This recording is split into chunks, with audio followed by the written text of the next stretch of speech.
Nouvelle-Calédonie, actualité. Le dépistage du cancer du sein de nouveau possible au pôle sanitaire nord de Koné. L'arrivée de 2 nouveaux radiologues permet de réaliser des mammographies. À suivre dans ce journal.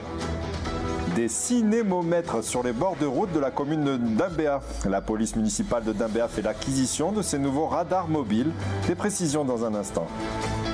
À la fin de ce journal, je vous propose une immersion dans la toute nouvelle résidence université de Kataviti à Koné.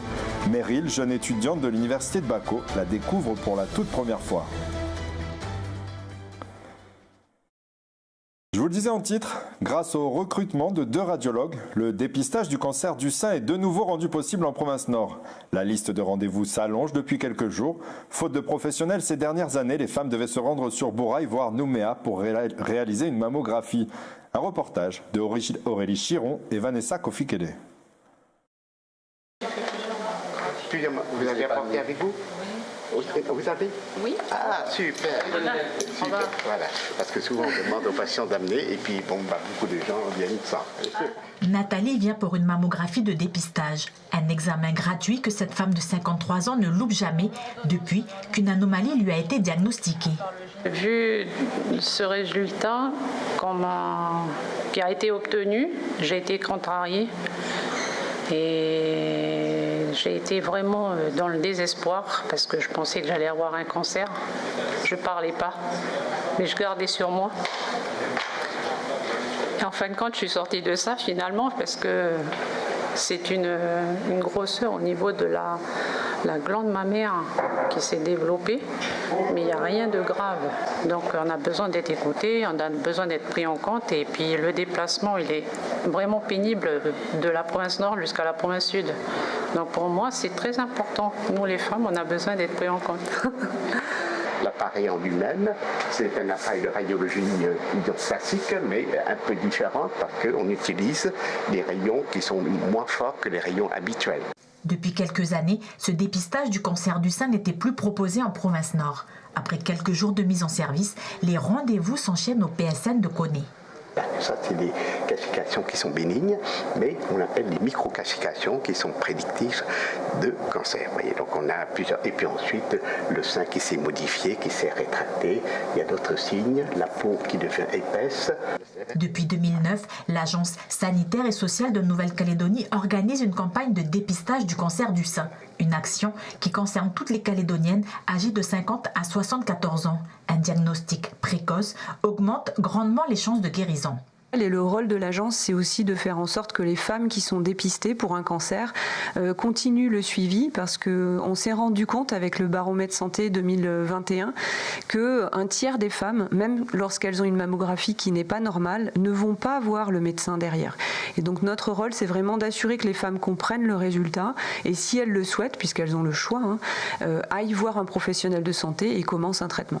Au pays, le cancer du sein est le plus fréquent chez la femme. Chaque année, environ 160 cas sont déclarés, dont plusieurs sont détectés grâce à ce système de dépistage organisé. Les fonctionnaires d'État Force ouvrière ont organisé leur conférence de presse. L'objet du jour est de préparer la mobilisation prévue ce samedi à Nouméa contre la réforme des retraites. Écoutons Jean-Louis Guillem de la Fédération de l'enseignement Force ouvrière au micro de Vanessa Kofikele et Louisa Destug. On est opposé à cette réforme déjà pour un principe simple, c'est qu'elle est paramétrique. On applique la même règle à tout le monde sans tenir compte de l'usure professionnelle. Et vous savez bien que d'un métier à l'autre, d'un secteur d'activité à l'autre, on n'a pas la même usure professionnelle. Un tiers des instituteurs et des institutrices, professeurs des écoles, ne peuvent pas arriver à 62 ans.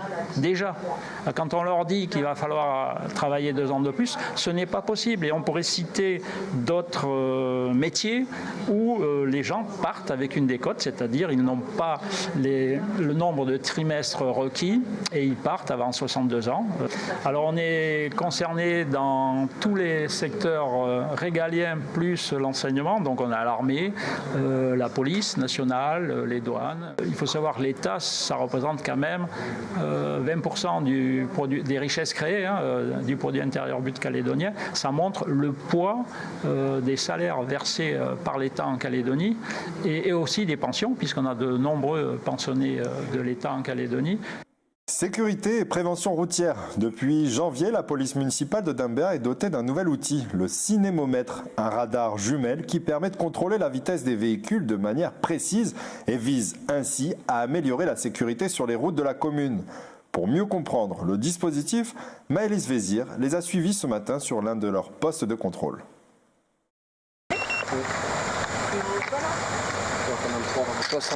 Voici un cinémomètre. Une première pour la police municipale de Dembéa qui dispose de ce radar jumelle depuis le mois de janvier. Posté sur la route de Koé ce jeudi matin, la brigade sur place peut, avec cet outil, mesurer très précisément la vitesse d'un véhicule jusqu'à 900 mètres de distance. Déjà, c'est quelque chose de très facile à transporter, c'est maniable, c'est léger, et puis c'est fiable, hein, c'est très fiable.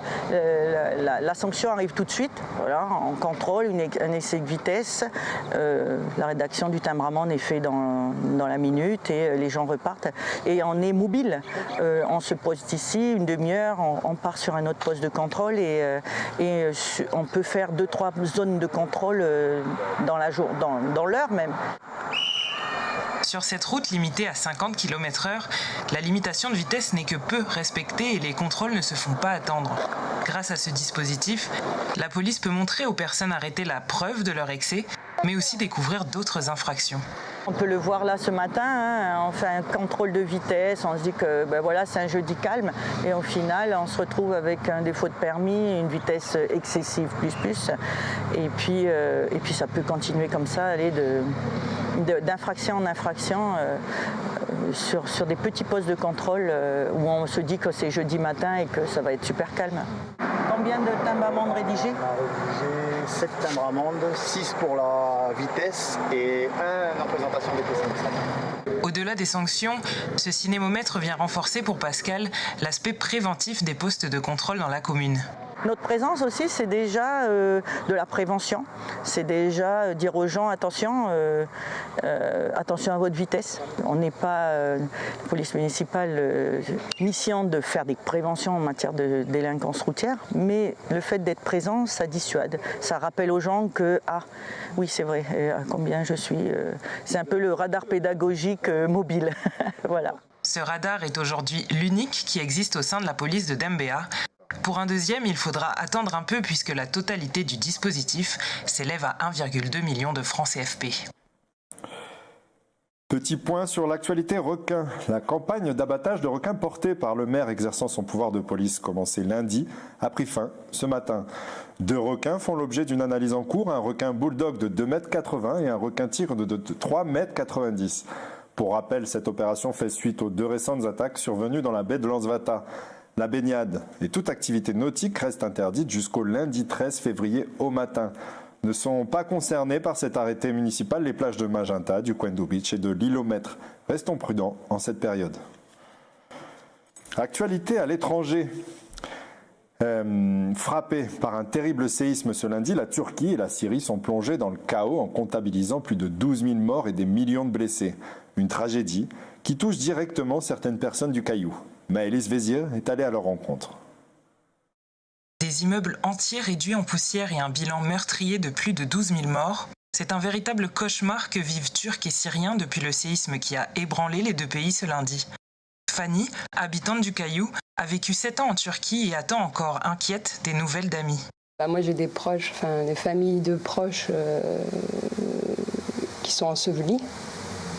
Et du coup, je suis toute la journée, là, depuis 3 jours, sur Facebook, de savoir quand est-ce qu'ils vont arriver à trouver en fait des équipes techniques qui peuvent soulever les gravats, sachant que là, ça va faire 3 jours, que on perd espoir parce que il fait super froid. Il pleut, il neige, donc même s'ils sont encore vivants, ils vont sûrement mourir de froid. C'est ça le drame, c'est que ça s'est passé à 4 h du matin, donc tout le monde était à la maison, qui est l'endroit le plus dangereux en cas de tremblement de terre. Tout le monde dormait, donc n'a pas pu réagir. De son côté, Janan, jeune franco-turc de 27 ans, n'a pas eu de mauvaises nouvelles, ayant des proches n'habitant pas dans la région du drame. Ce qui ne l'empêche pas de suivre au plus près ce qui se passe dans son pays d'origine. J'étais surprise tout à l'heure en regardant encore les infos. Sur Twitter, c'est une hécatombe. Enfin, les gens demandent de l'aide sur Twitter en fait. Tu as certaines personnes qui ont peu de batterie et disent il me reste tant de % de batterie, je suis coincée sous un immeuble, potentiellement personne ne me retrouvera. Et on se dit mais alors la puissance des réseaux sociaux c'est énorme déjà. Mais être confronté à ça en fait si loin et en même temps si proche parce qu'on a tout en direct en fait, on a tout passe en direct, les réseaux nous montrent tout. Dire tu vas sur TikTok, tu as toutes les vidéos de tous les immeubles qui se sont effondrés à 10 secondes d'intervalle entre le moment où c'est arrivé et le moment où on a eu l'information ici quoi. Donc ouais c'est assez perturbant en fait de voir tout ce qui se passe et d'être ici et de ne pas pouvoir agir. Enfin, je veux dire, en étant ici, je ne vais pas faire une action humanitaire et partir à l'autre bout du monde et partir aider, quoi. Là, tout ce qu'on peut faire en étant ici, c'est de faire des dons, de patienter, quoi, en fait, et de regarder les infos et d'attendre et d'avoir des nouvelles. Depuis la catastrophe, 45 pays ont proposé leur aide, dont la France qui a envoyé une centaine de secouristes déterminés à sauver des vies sous les décombres. Retour au pays, place à la vie estudiantine. Les étudiants du Nord feront leur entrée lundi prochain à l'université de Baco et au lycée Michel Rocard pour les BTS. Priorité au logement pour ces jeunes. Dans la toute nouvelle résidence étudiante, c'était remise des clés et état des lieux aujourd'hui pour les 12 nouveaux arrivants auprès de la SIC. Anissa Toussi a suivi Meryl, une jeune étudiante qui a dû faire un choix.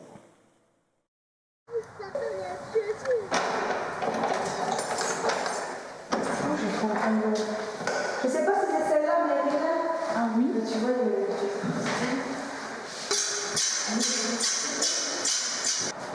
la surprise.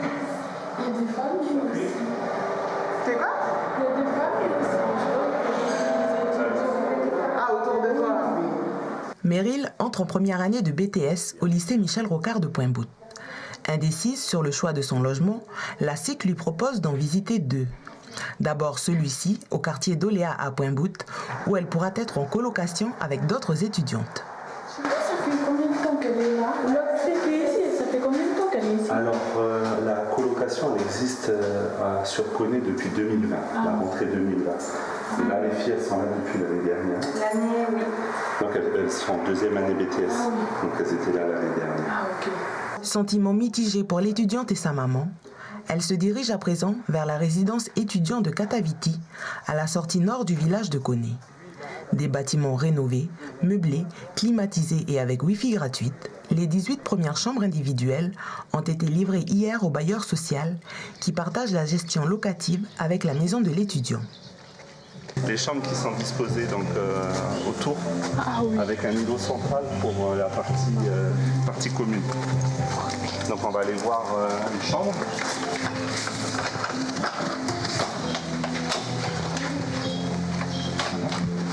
Donc tu peux rentrer. Donc les chambres sont climatisées. Donc avec un coin lit, un bureau, une commode. Voilà, et les sanitaires, donc les toilettes et la douche, équipées d'un chauffe-eau électrique. Ah oui. Voilà, donc une petite armoire. Voilà. Donc là, il y a juste besoin d'apporter tes affaires pour le lycée et la literie. Voilà. Donc il y aura un règlement intérieur à respecter. Il n'y aura pas le droit, par exemple, de cuisiner au sein de la chambre ou de mettre une bouilloire ou de fumer. Le montant du loyer est de 30 000 francs par mois, charges comprises. Ce montant pourra être revu à la baisse pour les étudiants boursiers qui bénéficient de l'aide au logement suivant leurs revenus et ceux de leurs parents. J'aime bien, c'est propre, c'est bien. Oui, voilà. Tu as fait ton choix du coup?